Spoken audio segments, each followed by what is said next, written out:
But that's almost immaterial when you look at the big picture. Yeah, we have to give it attention. My agenda is correct it, and I will tell you, with 38 years of experience, I have figured out how to correct it.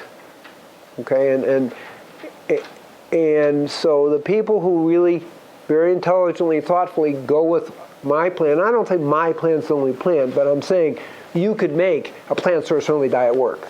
And you can also make a meat-centered diet work. Either ultimately work. And what some of the people said, which I respect, some of the doctors said, you know, you can survive it if you're eating meat as a condiment. You can make it work. Okay, so I'm not for or against, but for my agenda, meat is a sledge to the spiritual energy. And so it's not acceptable for the bigger agenda of whole person enlightenment. We kind of keep our agendas straight. Okay?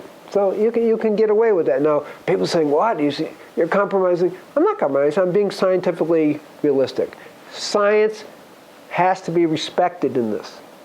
But the agenda, the bigger agenda, has to be looked at. And I will talk about the vegan agenda, and I'm going to talk about the spiritual agenda in the second phase of that, because there's a lot to be said for ahimsa and so forth. But I'm saying from a science point of view, and the science doesn't have, we're not talking about morals and ethics and spirituality. That gets put in the integrated larger picture.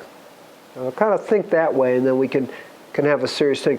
So one of the problems with both the vegan world and the meat-eating world is they don't want to hear any science that they disagree with, because it doesn't fit their theory. And I couldn't care less that you want to be in denial. Doesn't matter to me. I only want success. And I know that there's a bigger picture, and I can make, and anybody who's thoughtful can make a plant source only diet be successful. Bigger agenda, whole person enlightenment. So I kind of keep those in view. So what I began to find in my own life, and I've been this 99% live food since 1983, it's about 28 years, there's some very, very nice things happening. Increased strength, maybe ninefold, increased flexibility significantly. I'm going to say even increased clarity of mind. And those are on the physical levels. But really, when we did an interview of 520 people, one of our master students did, we found that 87% of the people said, wow, I have more spiritual energy, I have more intellectual energy, I feel really activated in my mind. So this is very different than the rumors and allegations of the kind of meat-eating world. But we're looking at that because that's what counts. I'm also looking at that in another way, is that we found in the interview there was a 400% decrease in depression and anxiety when people went to the live food plant source only diet. That's a very significant statement because it's completely contrary to the allegations, claims, and denials in the meat-centered diet community by I'm going to say the more extreme, feral type focused people, is that, you know, show me your data. And you don't have any data, that's why you can't show me it. So I think these are important things. We have data, we've been working on this, so we're talking about it, I think we have to, so, but I want to go to another level, which the great debates never really got into. And I'm not talking about moral ethical, I'm talking about the increase in light in the body. When you take in the plant source food, and you're not taking in death, misery, and the cruelty that goes in the food, you are increasing the light because the plants are out there taking in the light, and then that goes directly into your body, the light. It transfers through an animal, doesn't get through. It gets lost. The animal gets the light. So we see a really improvement in light.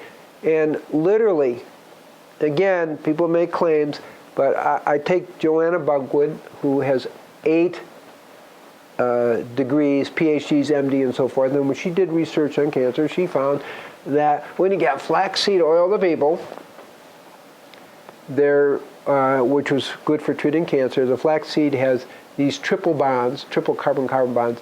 You are literally able to absorb more light and actually be out in the light, sunlight, about 4 times longer without getting sunburned.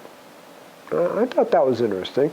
But then I look at my own experience as a 4-year sun dancer.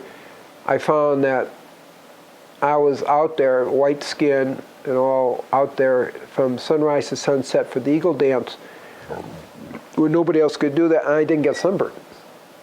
How come? Well, because when you're taking a plant source, you're vibrating with the light itself, so it actually enhances your energy. It doesn't burn you.